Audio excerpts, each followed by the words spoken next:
Got a trader. No trades. Want some whiskey?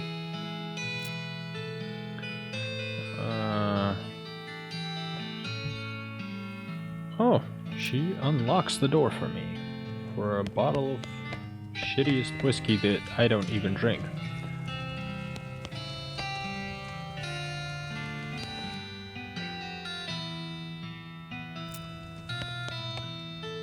This vanity doesn't look like it sees much use. Preen a little. Okay. I got some XP for... Okay, Doc Atlas looks to be about in her 50s. Her hair is graying and her face is lined, but her eyes are still clear and sharp. If bloodshot, she holds out her hand. Whiskey, stat. Don't give it to her yet. Well, what the hell I let you in here for then? You shrug.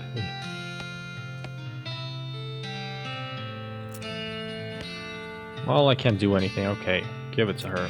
She cracks open the whiskey and fills a small flask she takes out of her pocket. Then she puts the flask back in her pocket and starts chugging out of the bottle. Well, that is... Well, I guess I don't know if it's a classy move. It's some sort of a move. Okay.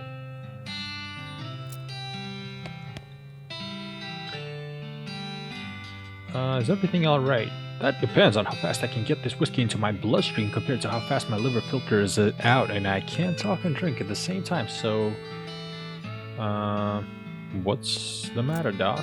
What's the matter? The whole world's gone to hell in a horse cart, and you ask what's the matter? Bandits, cow demons, dead men walking? Why don't you go ahead and pick one and I'll drink to that? Dead man walking? You haven't seen it? Corpses and skeletons staggering around like puppets with half their strings cut, looking to take a bite out of the living? Oh yeah, there was a skeleton in the cemetery. It's nice to get some outside confirmation that I'm not losing my damn mind. But how is that even possible? It isn't possible. It goes against everything I know about medicine. Dead patients don't get back up. Patients? Oh, ouch. Doc Alice turns away. Every doctor loses one now and then. You never get used to it, but, well, it happens. But what doesn't happen is them coming back afterward and looking for revenge. That must be pretty rough. Rough, buddy, I don't think you comprehend the situation. It's not just patients, it's neighbors, friends, husbands. She turns away from you and focuses her attention on the bottle. Alright, let's check out her books. If you want to, not that they're gonna do you as much good in this doomed, forsaken hellhole. Check out the books. Leaf through Legend of Curly's Meat, or Life and Works of Fred Ferguson, or The Goblinoid Tongues of Primer, or Make Like a Tree and Leaf. Let's do The Legend of Curly's. The book tells the story of a legendary treasure, a massive chest full of premium meat, secreted in the hidden sense, not in the extruded sense, in the western desert by an old cowhand named Curly Butterfield. Alright, leaf through the life and works of Fred Ferguson. This book purports to be a civil or surgeon autobiography, but flipping through it, you mostly just find lists of reasons that drinking alcohol is bad, so it's actually a work of ludicrous speculative fiction. At least there are some useful appendices in the back and some diagrams of appendices. Yeehaw! Moxie level 3. Leaf through the Goblinoid Tongues. And more, I got a perk, Goblin Tongue. Stone grows that by the time you take a break from reading, several blurfs have passed, and you know that blurf is the goblin word for hour. I know Goblin Tongue. I can communicate with goblins, so maybe I won't have to fight all of them.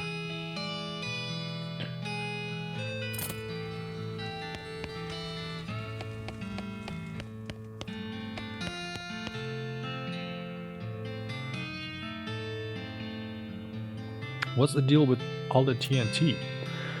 So, when I feel like I'm about to go, I can blow myself up into bits so small there won't be nothing left to come back. That seems drastic. Drastic. Hell, no way I'm taking the risk of becoming one of those things. Fair enough.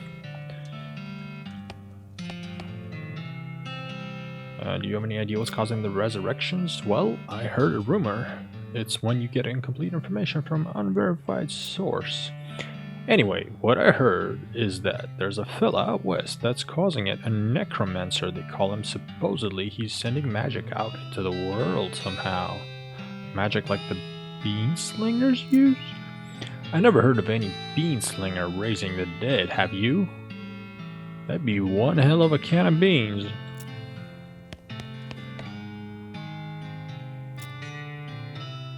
So where can I find this necromancer?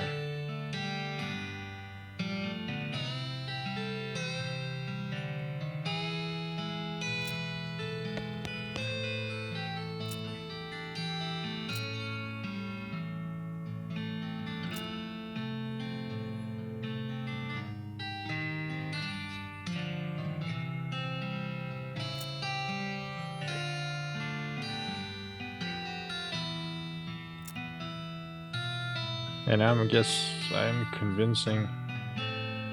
Oh, she's coming with me to fight the necromancer.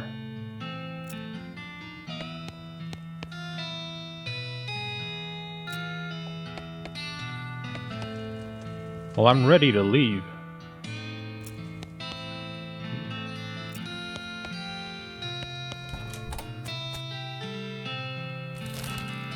Doesn't look like... Or maybe there's some other locations that I somehow haven't discovered yet. Can I dig this up? Oh, one more mug. Nice.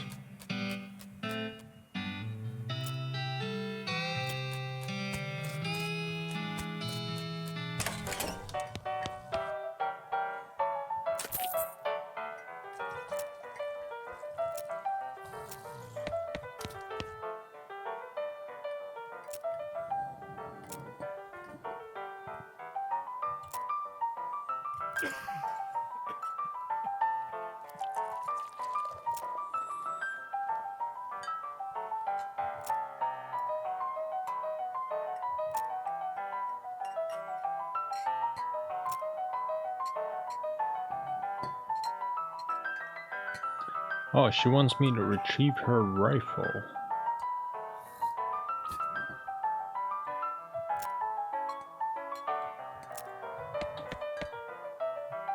I'll get it. I'll get it for you.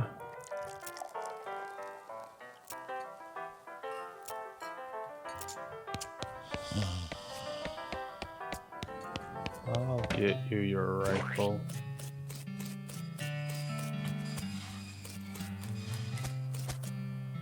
Once you leave Boring Springs, you won't be able to come back. No, I am not ready to leave. Cochrane Ranch.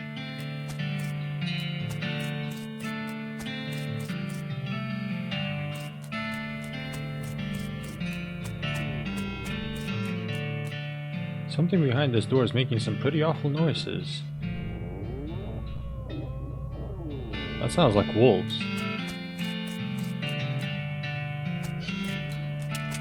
But there's nowhere else to go. So go through it anyway.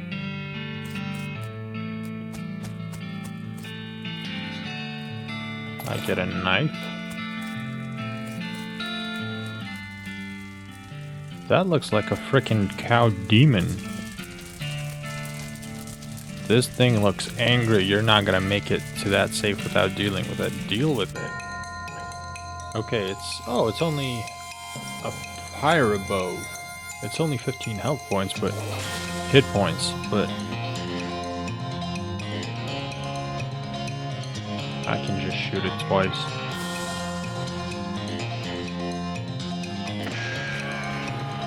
How much damage does it do? Oh, I'm on fire now.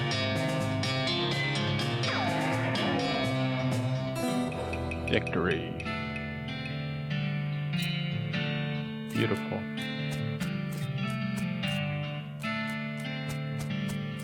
Alright, I got guns. Grab Susie's rifle.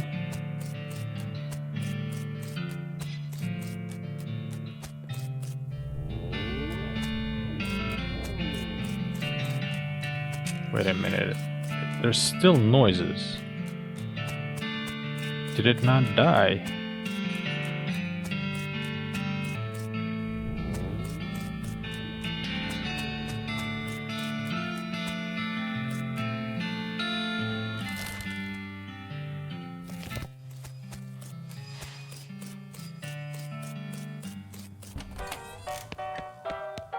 There you go. She looks to the right floor, then looks back up at you. She sighs, well, that's enough wallowing in misery. Time for me to hit the road. If you want me to tag along when you head west, just say the word. Okay, but how do I get the 3 dynamites, though?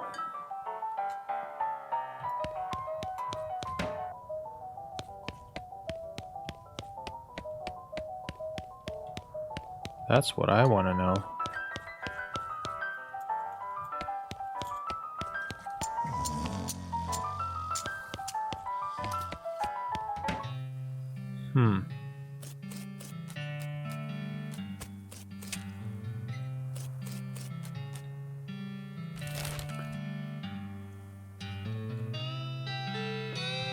Wait, what's the,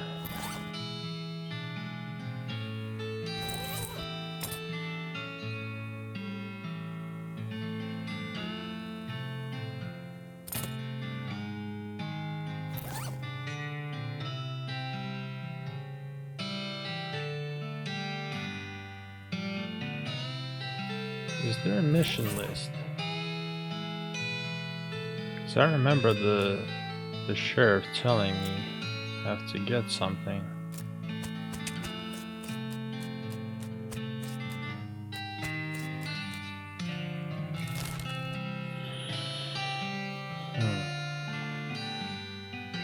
But I've been to all these places.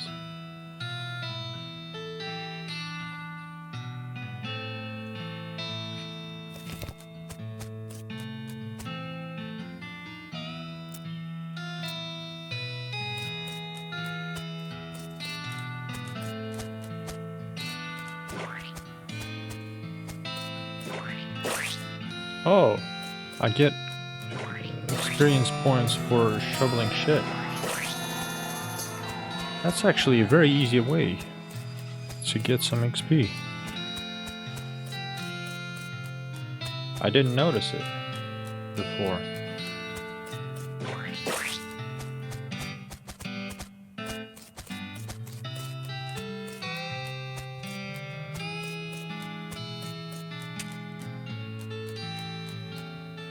He had a hat.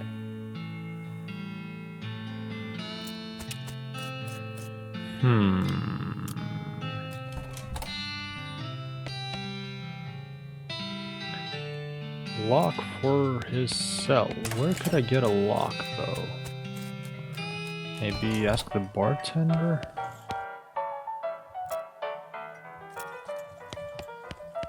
A lock.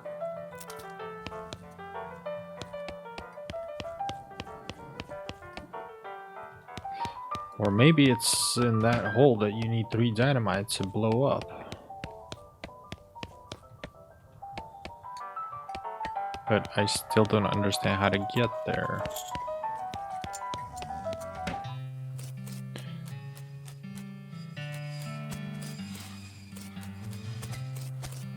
Alright, let's get my horse. Nope. Yes. Once you leave boring experience, you won't be gone. Yes. And I can choose who I will take with me. I can take Doc Alice, Crazy Pete, Susie Cochrane, or alone. Okay, so I don't know what Crazy Pete does. Doc Alice maybe can heal me, and Susie Cochrane maybe can shoot. I have a feeling. So, which one would be better?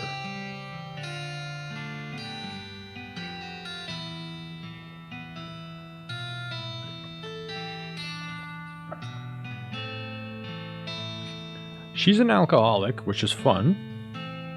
Although she might be drinking my drinks. That wouldn't be cool. And she might become dysfunctional.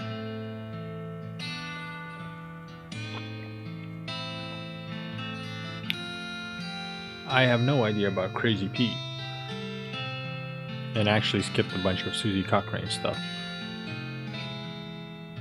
But I do know that she has a rifle as I returned it to her. And that means she can deal a lot of damage.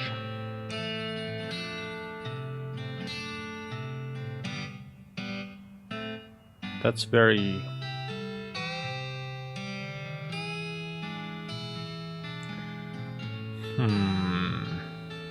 Alright, I'll take Susie. Hit the trail. One last thing before you go. Up until this point, I've been automatically spending your experience points for you. I'm happy to keep doing it, and I promise to give you a nice, well-rounded experience. Shall I keep it up, or would you prefer to decide for yourself?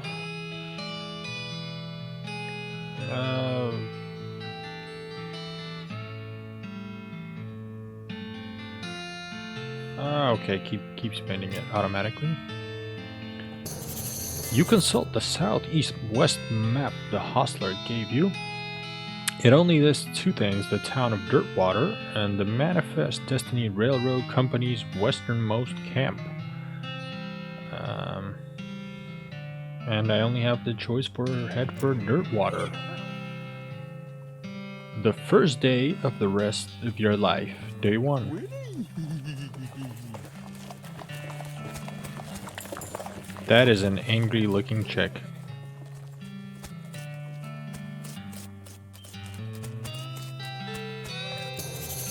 Ah, Susie, I'd like to check up on some of the ranches in these parts, see how bad the cow attacks are getting. Alright, do you know some? Not in great detail, but I know roughly where a few are, or at least here. Guess we'll just see. There's not far from here. Okay. Am I forgetting about anything? Susie says you should see the bartender about renting that room in Dirtwater. It'd be nice to have the base of operations. And...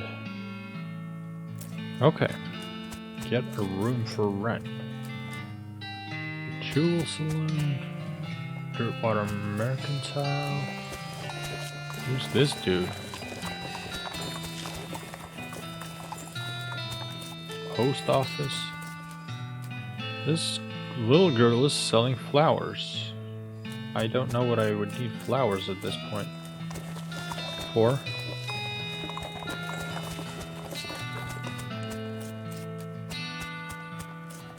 And a lot of vacant lots. There's this not a lot available past this point. Okay.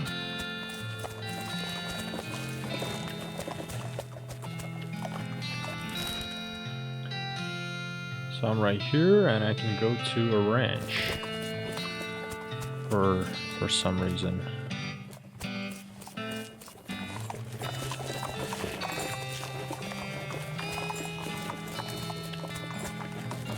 Can't go up the stairs. Let's just go in. Should I dig? This is a spittoon, which is a sort of brass bucket that people spit into instead of spitting on the floor, because not spitting at all is not an option in this society, I guess. I say this despite knowing that you're pretty intimately familiar with spittoons already. Sicko. Inspect it! Look, the Jewel Saloon is a pretty nice as saloons go. Actual glass in the windows, more than 2 kinds of drinks, and a poker room instead of a cockfighting pit. But this spittoon is still a spittoon. The rancid tobacco spit inside it isn't a fancy rancid tobacco spit. Inspect it anyway. Here we go again. Alright, fine. You are now hunkered down next to a brass-filled bucket which has probably never been cleaned or emptied because you're near the desert and the ambient humidity around here is pretty low. Low enough that the spit evaporates nearly as quickly as it accumulates. So that's good, right? No, that's bad because it's only the water part of the spit that evaporates. This brass bucket is half full of the rest of the spit, the toxins and filth that don't evaporate. Several years worth, distilled and concentrated until it's the consistency of molasses. Ugh. People aren't allowed to flick cigarette butts into the spittoon anymore because they bounce out. searching. You're about to put your hand into a bucket of something the color and viscosity of maple syrup, except instead of maple, it's flavored with the inside of the mouths of people who chew cigars instead of smoking them and have never brushed their teeth. Hell yeah! It feels like putting your hand in a bucket of lukewarm tapioca pudding, except instead of tapioca, it's basically poison. It smells like someone ran over a skunk, waited a week, and then set it on fire. It feels like your hand is dissolving. I'll keep searching. And I find a filthy porcelain cow. Oh my god. There's a poker room. Let's not go there yet. What's this guy? The old man stares off into the distance, listening to the piano. Try to talk to him. He doesn't react to you at all. These guys are having a spirited discussion about guns. Which of theirs is nicer? That's nice. What is this guy? The man points to the sign on the counter. Slop. What is slop? Some kind of food? Hey, come on. They're allowed to drink without hats on? Whoa. Whoa. There's a sign that says "See bartender for darts." Okay.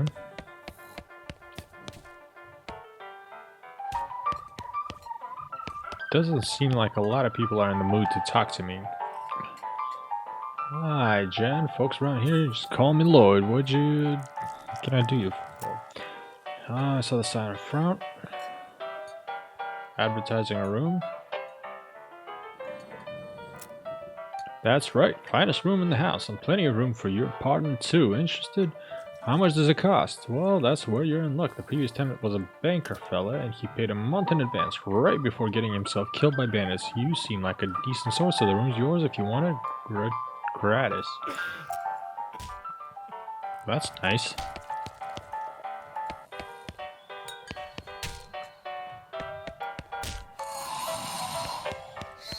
These guys must have fallen asleep during a brawl. Is there any work? Alright, who's that old man by the piano? Oh, that's old Ellsbury. Tragic fella he is. He was a writer and a poet. Came out west to sell his stories, but nobody were buying. Too weird, his stories. Fantastical, like.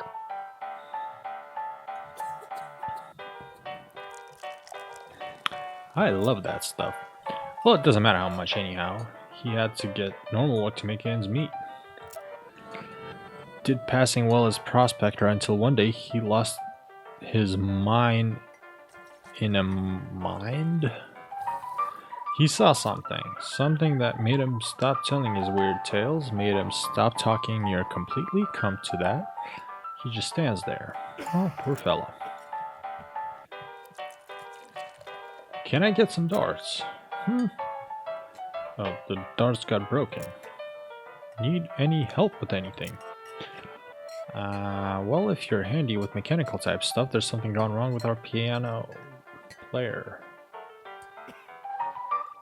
Thought the music sounded a little off. Yeah, it's not supposed to sound like that. I'll see what I can do. I've poked around at him myself, but I lost the key. This has suddenly taken a strange turn. But I wanna...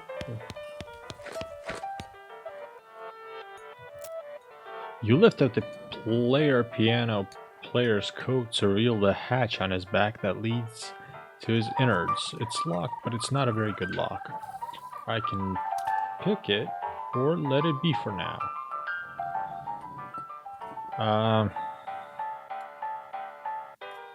Let's pick it. You pick the lock. You open the hatch and check out the machinery inside. There's obviously something wrong, given all the plinking and springing and clicking noises coming out of the gears and stuff. It looks pretty complicated. And I'm not smart enough, apparently, to do this. Let's check out our room. Your room. You look at yourself in the mirror. I can insult myself. Let's do that. You gain an effect, angry. You call yourself a goblin, plucking, four-flushing jerk. Let's do it again. You better not insult yourself anymore. You get any angry, you're liable to pass out. Okay. There's a postcard. Let's take it.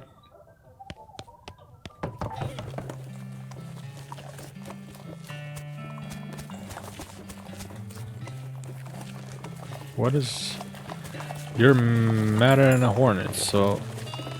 Oh!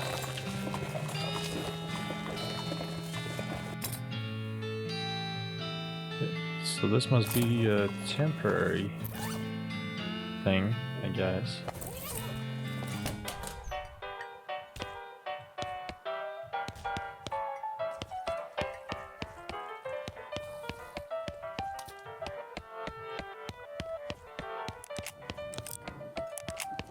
Let's go to the stage.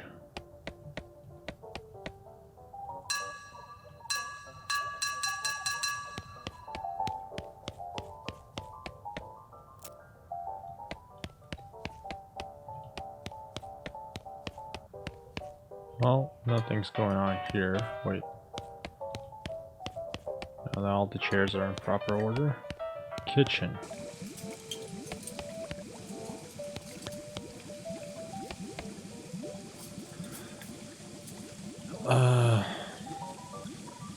Okay, this guy needs saltpeter for why? He's a chef.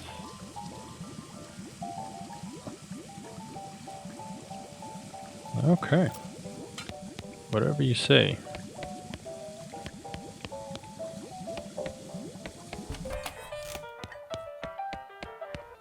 And the poker room I haven't checked out yet. This poster says rules of poker. Twos are wild unless accompanied by a pair of threes of clubs. A backwards flush beats a full house. What the hell's a backwards flush? A player caught cheating immediately loses the game.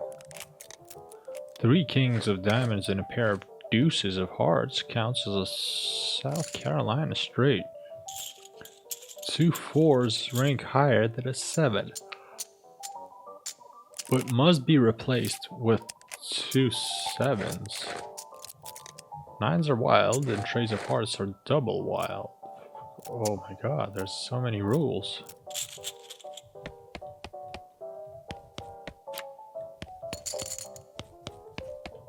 Okay, let's try to play. You sit down at the poker table, a dealer emerges from somewhere in the back and sits down next to you. The lady to your right introduces herself as Maud, and the player to your left says his name is Herb. Alright, let's go. The dealer gives you the deck of shuffle and then deals a hand of cards glide across the table to you. It's totally garbage hand. 4 deuces of hearts, 5, and a pair of aces. It's the first round. The pot is 60 meat, and I can check with a 10% win chance. Let's check. Why not? Call.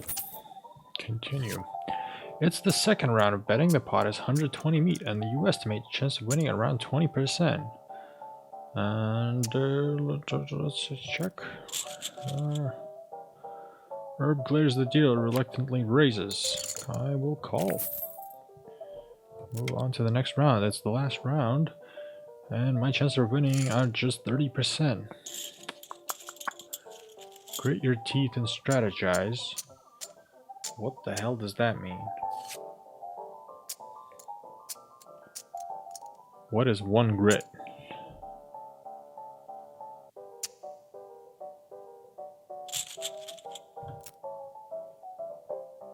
It's... You cock your hat at a jauntier angle. Plus 20% win chance. Okay, so that looks... straight. Maud shrugs and she reveals a reverse flush. Herb smiles broadly and reveals his cards as straight. Okay, that sucked. Let's go again. And it's a pretty decent hand. A pair of 5s of diamonds. Alright, check. Alright, call. Move on. It's the second round of betting. The pot is 120. Oh, I can gumptiously strategize. And I get plus 20% win chance. Nice. It's the last round of betting. Time to do or die. The pot is 120 meat. Cleverly strategize. Yes, let's do...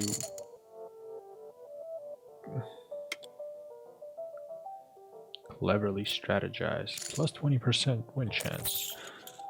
And I win!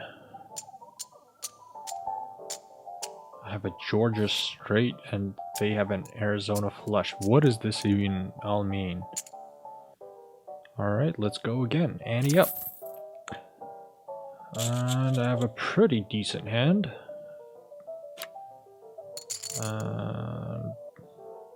Grit my teeth and strategize. Move on.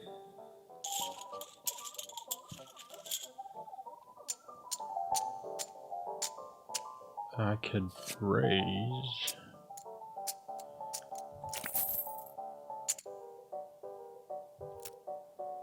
And my chance of winning are 50%. Forcefully strategize. Okay. I lost. That sucks. Okay, let's go again.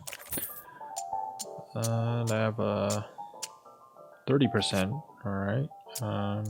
Noxiously strategize. Okay.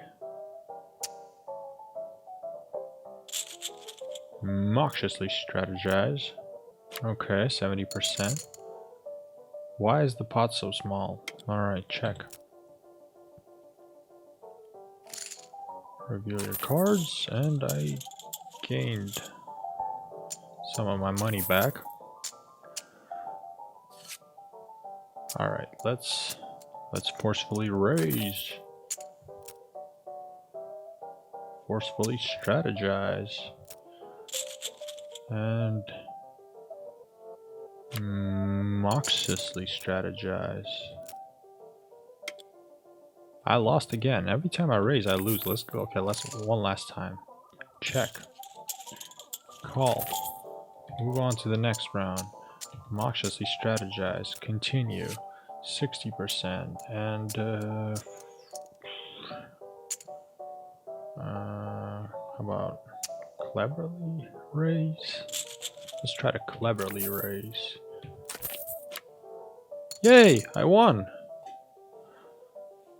Alright, walk away. I don't remember how much meat I had before I started, but I don't think I lost that much if I lost.